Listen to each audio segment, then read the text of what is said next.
The Spanish economy is getting better.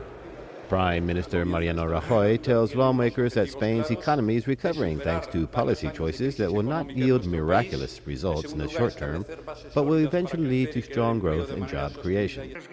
But during that same session in Parliament, the leader of the socialist opposition, Alfredo Pérez Rubalcaba, said the government's austerity drive had taken its toll on unemployment, health, and education, and had lowered the quality of life in Spain.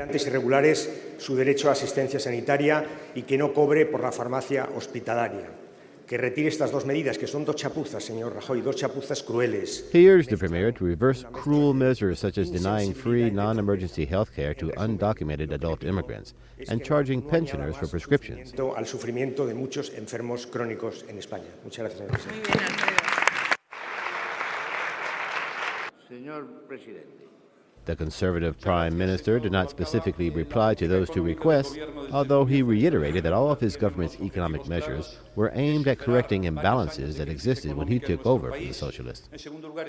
He recalled that between 2008 and 2011, the final years of his predecessor's administration, the number of jobless in Spain rose by 3.4 million, an increase 4 times higher than in Italy, and 7 and 13 times more, respectively, than in Britain or France.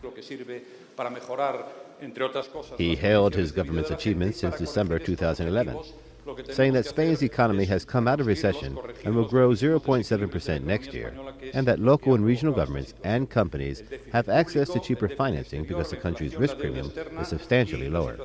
The Prime Minister also cited improvements on the inflation front, recent declines in registered jobless, and better foreign investment figures, in reaching his conclusion that things are getting better in Spain.